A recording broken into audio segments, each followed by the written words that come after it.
Finally tonight, a special comment about the Rose Garden news conference last Friday. The President of the United States owes this country an apology. It will not be offered, of course. He does not realize its necessity. There are now none around him who would tell him, nor could. The last of them, it appears, was the very man whose letter provoked the President into the conduct for which the apology is essential. An apology is this President's only hope of regaining the slightest measure of confidence of what has been for nearly 2 years a clear majority of his people. Not confidence in his policies, nor in his designs, nor even in something as narrowly focused as which vision of torture shall prevail, his or that of the man who has sent him into apoplexy, Colin Powell. In a larger sense, though, the President needs to regain our confidence that he has some basic understanding of what this country represents, of what it must maintain if we are to defeat not only terrorists, but if we are also to defeat what is ever more increasingly apparent as an attempt to redefine the way we live here and what we mean when we say the word freedom. Because it is evident now that if not its architect, this President intends to be the contractor for this narrowing of the definition of freedom. The President revealed this last Friday as he fairly spat through his teeth words of unrestrained fury directed at the man who was once the very symbol of his administration, who was once an ambassador from this administration to its critics, as he had once been an ambassador from the military to its critics. The former Secretary of State, Mr. Powell, had written simply and candidly and without anger that the world is beginning to doubt the moral basis of our fight against terrorism. His President's response included not merely what is apparently the presidential equivalent of threatening to hold one's breath, but within it contained one particularly chilling phrase. Mr. President, former Secretary of State Colin Powell says the world is beginning to doubt the moral basis of our fight against terrorism. If a former chairman of the Joint Chiefs of Staff and former Secretary of State feels this way, don't you think that Americans and the rest of the world are beginning to wonder whether you're following a flawed strategy?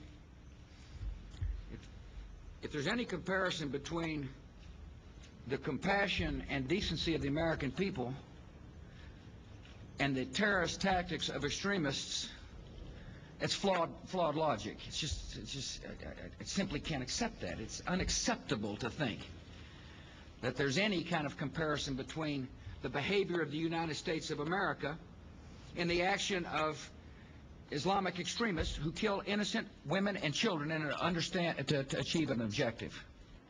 Of course it's acceptable to think that there's any kind of comparison. And in this particular debate, it is not only acceptable, it is obviously necessary, even if Mr. Powell never made that comparison in his letter.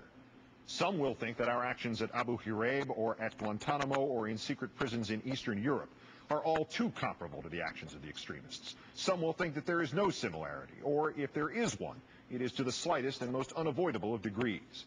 What all of us will agree on is that we have the right, we have the duty to think about the comparison. And most importantly, that the other guy whose opinion about this we cannot fathom has exactly the same right as we do to think and say what his mind and his heart and his conscience tell him is right. All of us agree about that, except, it seems, this President. With increasing rage, he and his administration have begun to tell us that we are not permitted to disagree with them, that we cannot be right, that Colin Powell cannot be right. And then there was that one most awful phrase. In 4 simple words last Friday, the President brought into sharp focus what has been only vaguely clear these past 5.5 years, the way the terrain at night is perceptible only during an angry flash of lightning, and then a second later all again is dark. It's unacceptable to think, he said. It is never unacceptable to think. And when a president says thinking is unacceptable, even on one topic, even in the heat of the moment, even in the turning of a phrase extracted from its context, he takes us toward a new and fearful path, one heretofore the realm of science fiction authors and apocalyptic visionaries. That flash of lightning freezes at the distant horizon, and we can just make out a world in which authority can actually suggest it has become unacceptable to think. Thus, the lightning flash reveals not merely a president we have already seen, the one who believes he has a monopoly on current truth. It now shows us a president who has decided that of all our commanders-in-chief ever, he alone has had the knowledge necessary to alter and reshape our inalienable rights. This is a frightening and a dangerous delusion, Mr. President. If Mr. Powell's letter, cautionary, concerned, predominantly supportive, can induce from you such wrath and such intolerance, what would you say were this statement to be shouted to you by a reporter or written to you by a colleague? Governments are instituted among men deriving their just powers from the consent of the governed. That whenever any form of government becomes destructive of these ends, it is the right of the people to alter or to abolish it and to institute new government. Those incendiary thoughts came, of course, from a prior holder of your job, Mr. Bush. They were the words of Thomas Jefferson. He put them in the Declaration of Independence. Mr. Bush, what would you say to something that antithetical to the status quo just now? Would you call it unacceptable for Jefferson to think such things or to write them? Between your confidence in your infallibility, sir, and your demonizing of dissent, and now these rages better suited to a thwarted 3-year-old, you have left the unnerving sense of a White House coming unglued, a chilling suspicion that perhaps we have not seen the peak of the anger, that we can no longer forecast what next will be said to or about anyone who disagrees, or what will next be done to them. On this newscast last Friday, constitutional law professor Jonathan Turley of George Washington University suggested that at some point in the near future, some of the detainees transferred from secret CIA cells to Guantanamo will finally get to tell the Red Cross that they have indeed been tortured. Thus, the debate over the Geneva Conventions might not be about further interrogations of detainees, but about those already conducted and the possible liability of the administration for them. That certainly could explain Mr. Bush's fury, but that, at this point, is speculative. At least, though, it would provide an alternative possibility as to why the president's words were at such variance from the entire history of this country. For there needs to be some other explanation, Mr. Bush, than that you truly believe we should live in a United States of America in which a thought is unacceptable.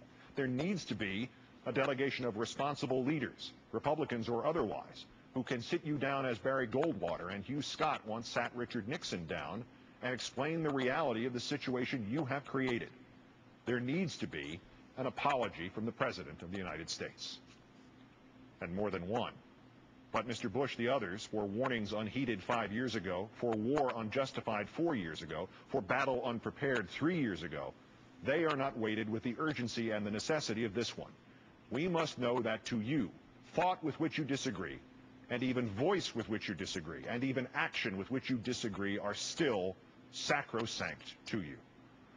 The philosopher Voltaire once insisted to another author, "I detest what you write, but I would give my life to make it possible for you to continue to write." Since the nation's birth, Mr. Bush, we have misquoted and even embellished that statement, but we have served ourselves well by subscribing to its essence.